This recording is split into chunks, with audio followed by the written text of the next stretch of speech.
प्रियंका चतुर्वेदी ने कहा उपराष्ट्रपति का इस्तीफा चौंकाने वाला। उपराष्ट्रपति जगदीप धनखड़ के इस्तीफे पर शिवसेना सांसद प्रियंका चतुर्वेदी ने कहा, अपनी खराब सेहत के बावजूद वह संसदीय कार्यवाही का संचालन करते रहे। ये पहली बार है जब किसी उपराष्ट्रपति ने इतने चौंकाने वाले तरीके से इस्तीफा दिया है और उम्मीद है कि हमें और जानकारी मिलेगी। सदन की कार्यवाही और उपराष्ट्रपति व सभापति के रूप में उनके कामकाज में कोई व्यवधान नहीं होना चाहिए। So I just say that it comes as a huge surprise and shock that despite his ill health, we remember him conducting the parliamentary proceedings when there was a health scare with regards to his heart and he had undergone a surgery. At that time too, he was back in the chair and he was conducting the proceedings of the House. So this doesn't somehow ring true simply because he was very actively conducting the parliamentary proceedings yesterday.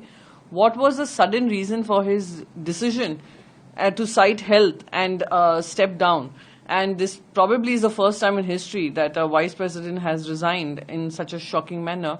So I'm hoping that we would get to know more when the parliament session begins. But what is most important is that there should be no disruption in the proceedings of the House, in the proceedings of how the work is conducted in his vice president's role, and proceedings of the House by his role as the chairman.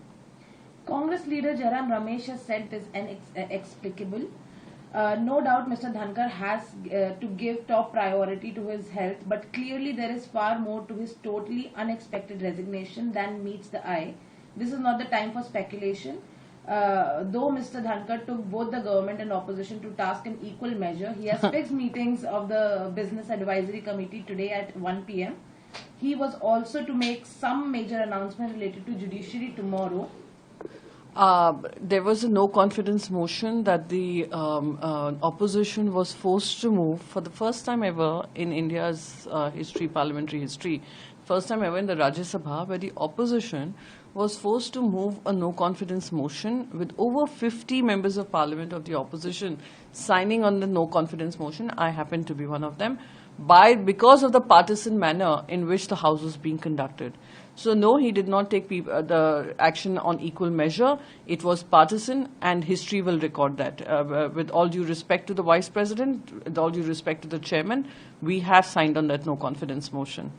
Why he has resigned and the speculation is something which, if we do not need to speculate, it would be for the government to tell us what were the reasons for this sudden change of tack and change of sudden resignation coming from him, because he seemed absolutely in fine health. He's conducting the House. He was present throughout the day.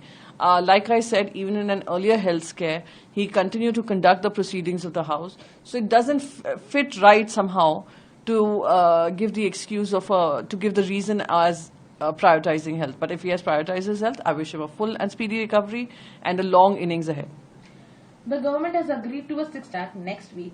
The opposition demanded for an immediate debate on the matter and even disrupted the session with their protests. So I welcome the discussion hours that have been allocated, but at the same time, considering the monsoon session was the first session of post the Pahalgam terror attacks, post Operation Sindoor, post Mission Sindoor, under which we as parliamentarians went across the world to give our narrative that it is for the nation of 1.4 billion people to know through its parliament what really went wrong and how Pahalgam managed to happen.